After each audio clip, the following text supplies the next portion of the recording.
members of the Upper Susquehanna Synod. This is the week when we would normally be gathering together at Susquehanna University for our annual Synod Assembly. This year, with the postponement and then cancellation of the Synod Assembly, I thought I'd make this quick video. While you can see my entire report in the Bulletin of Reports on the website, I know that sometimes it's easier to get the quick, condensed version in a video format to get the information out a bit easier. First of all, I want to thank you for your support and the contributions that have been coming through your congregations to support the needs of your congregations, our Synod, and the Evangelical Lutheran Church in America through your mission support. I'll take a little bit of time to look at the past fiscal year, the fiscal year that ended January 31st, 2020, look to our current financial picture, then look to the upcoming next year in our budgeting process, and also just share a few highlights with you. First, in looking at the financial report for what many of you consider 2019, the fiscal year that ended January 31st, 2020. Last year, we received 98.57% of the expected mission support from congregations. We received $773,800 on the basis of a budget of $785,000. So we came very close to our goal. One of the things that's important to note is that the budgeted goal was $50,000 lower than the previous year.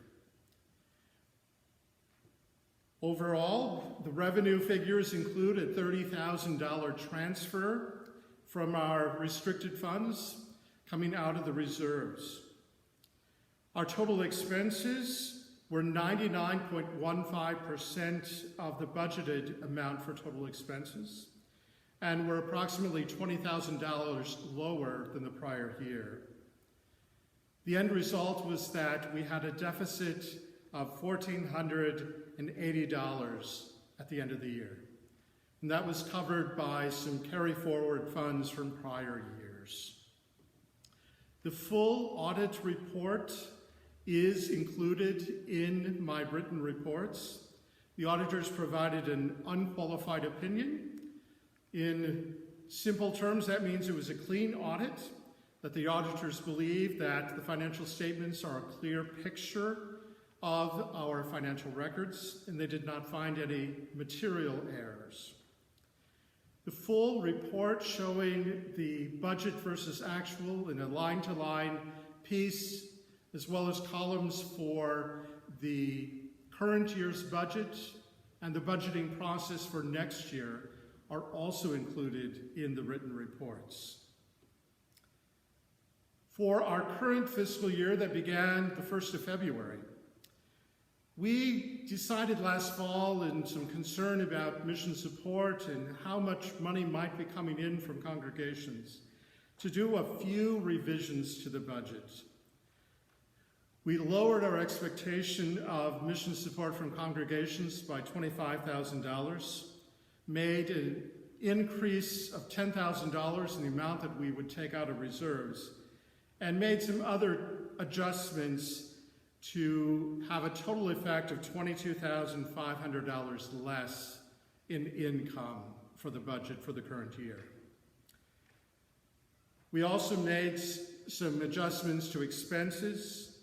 One of the things that happens in the sharing process of mission support, 46.2% of every dollar that you send is forwarded on to the ELCA for the church-wide and global ministries of the church. We also adjusted a few other expense lines and created a balanced budget for the current year. Then the COVID-19 pandemic came upon us in March.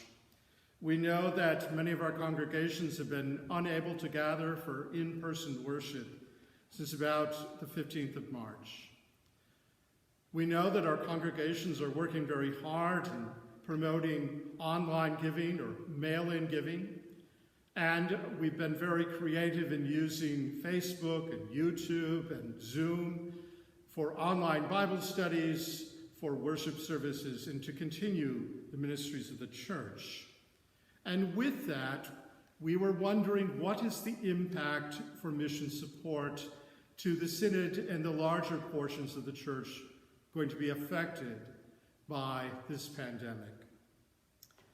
Through the end of April, things were pretty comparable to where they were in receipts from congregations compared to 2019. At the end of May, they were a little bit lower. We were about $30,000 lower in money received than 2019.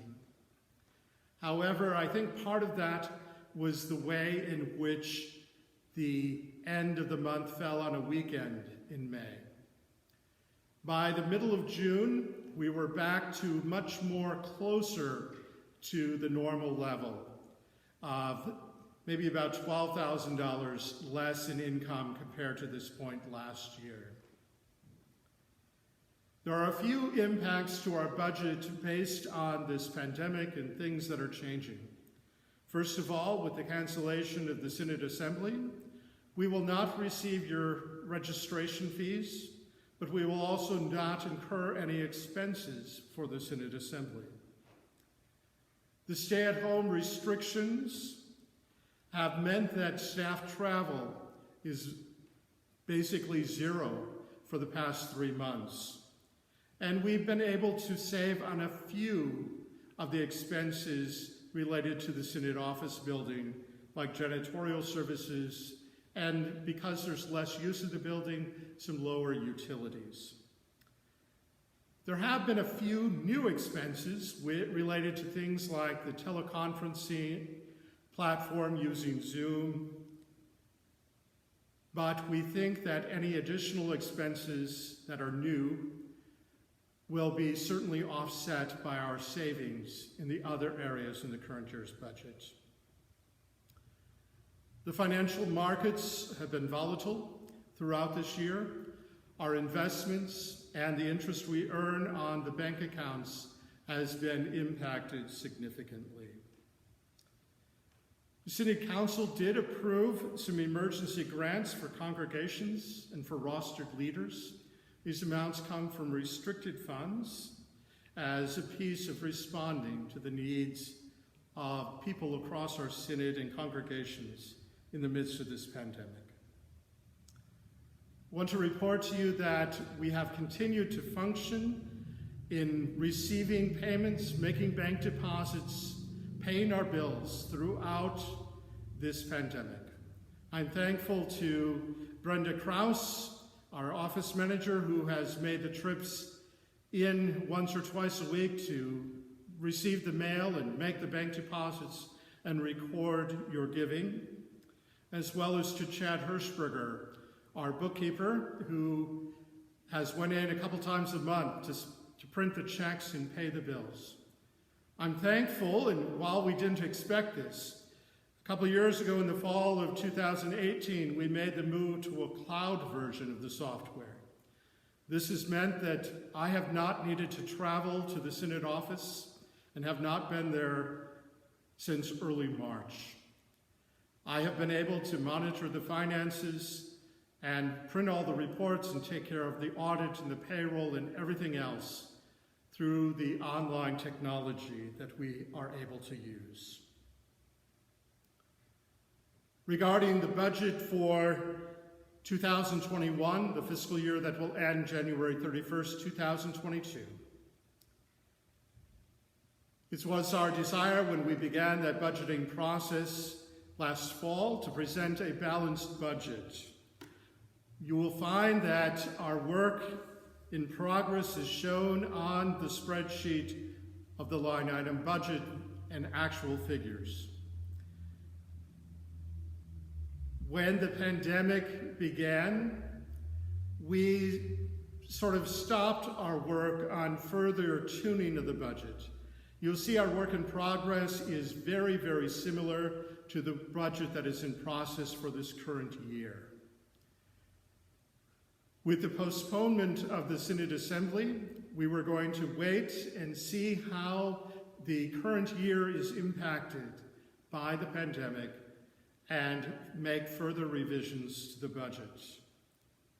Now that the Synod Assembly has been canceled, we will look to continue watching that and monitoring things throughout the year, keeping an eye on income and expenses, trying to be the best fiscal stewards that we can be as members of the Synod staff, as members of fiscal management team and the Synod Council.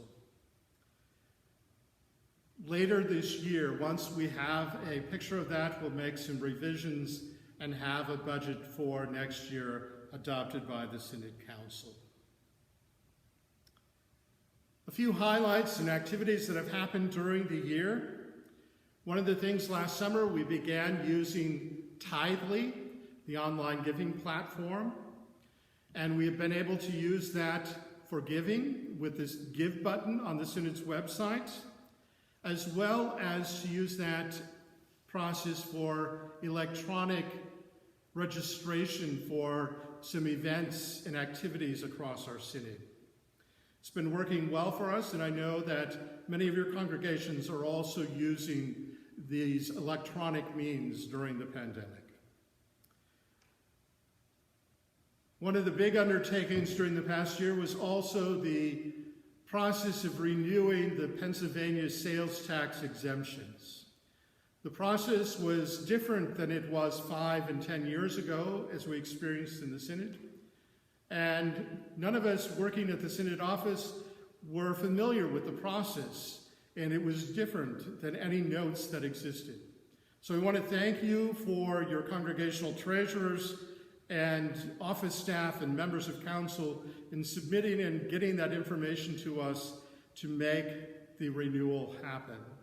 We received those new certificates and they were mailed to congregational treasurers in mid-March, right before the pandemic struck. If there are any questions or clarifications on those, please let us know in the Synod office and we will work on fixing any of those little minor tweaks. The 1st of February, it was great to gather together for Church Leaders Day and to meet and work with you in a workshop on finance and best practices, and to hear the concerns of members of finance committees, treasurers, and to share with one another. And I invite and encourage you to continue to reach out. There is a lot of good information on best financial practices on the ELCA's website. The address is in my written report. And also you can send an email to me and I will be happy to point you in a direction or point you in the direction of a resource that's available.